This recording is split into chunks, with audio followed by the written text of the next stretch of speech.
How's it going, you guys? So in this video, I'm going to be discussing carb cycling and cyclic ketosis. So first of all, you know, I definitely don't think carb cycling is bad in general. I think carb cycling does have a lot of benefits, and most importantly, it's a good way to get some of the health benefits of keeping your carbohydrates low. I think all restricted carbohydrate diets are good as long as you do it in an intelligible fashion. For quick fat loss or effortless fat loss that is sustainable over a long period of time, and for keeping your triglycerides low and improving your glucose markers on your blood tests, I definitely think carb cycling is good. In fact, I think carb cycling is probably the best way to improve insulin sensitivity over time.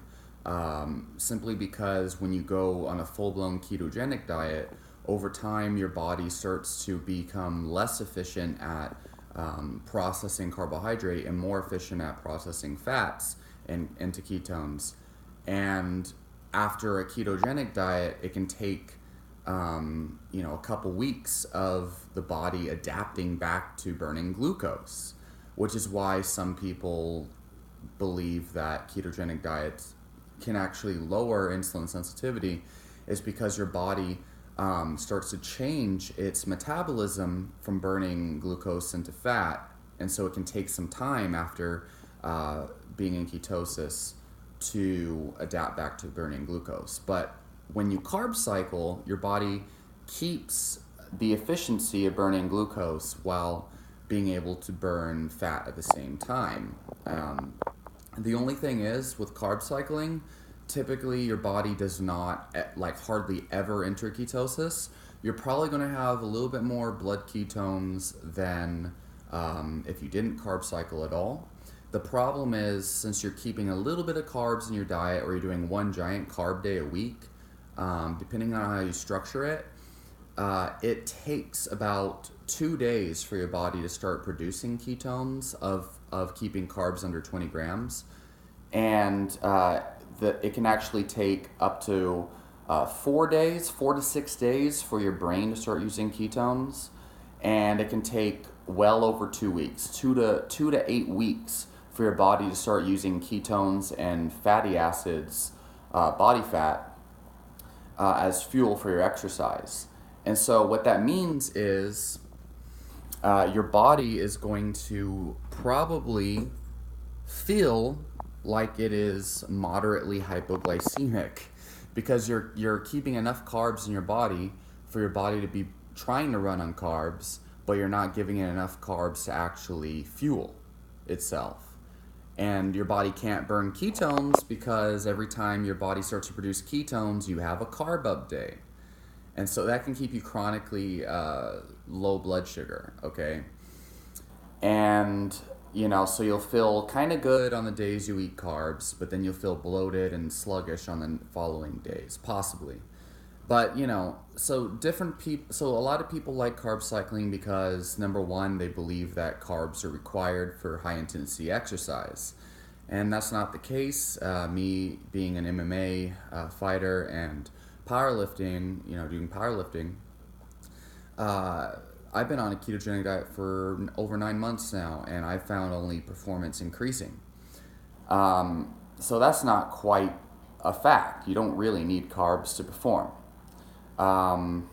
But many people think that they do, and they think that they perform better with carbs because they're not supplementing with salt properly when they're doing keto, and they don't give their body enough time to adapt, and they probably don't eat enough protein to recover from their routines either.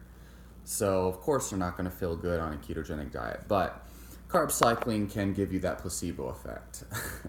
Even though you're going to be chronically underperforming with carb cycling because you're constantly hypoglycemic and you're not quite in ketosis, you're not quite adequately fueling yourself with carbs either.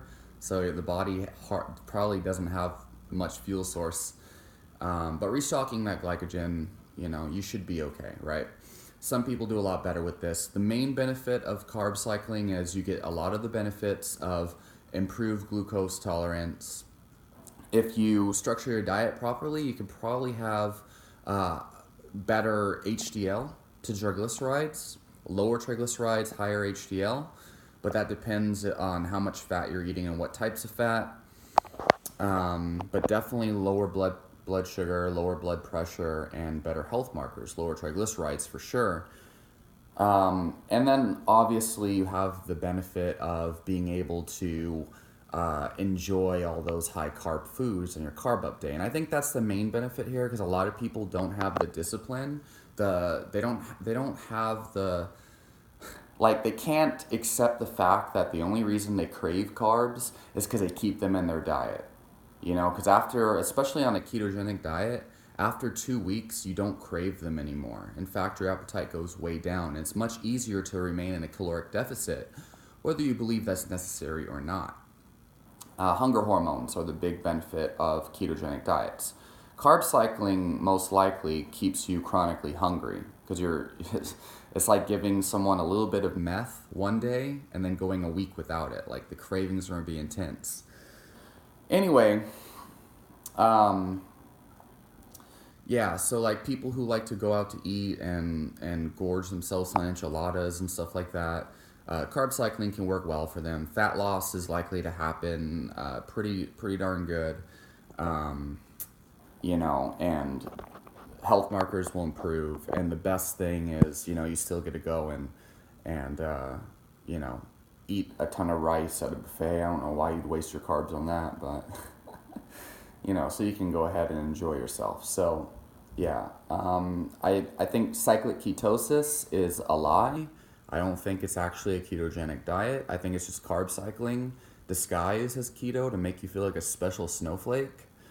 I think targeted ketosis is probably the better approach, because I feel that from the evidence I've seen and the observations, the different people doing it, you can actually take about 20 grams of dextrose before your workout and still maintain a state of nutritional ketosis afterward. But I don't think that that's necessary, and I don't know how much that's really benefiting them, considering ketones completely blew my exercise performance wide open. So, you know, running on carbs, I think, is kind of holding people back, and they don't realize it. I wouldn't want to, if I could rely on my body fat storage, you know, well over 80,000 calories worth of energy versus the, how much, like what, 200 calories you're getting from that dextrose, not even. I think it's a no-brainer. Anyway, let me know what you guys think. That's my opinion on carb cycling. I mean, if you can't do ketosis, it might be the next best thing, but you might feel hypoglycemic.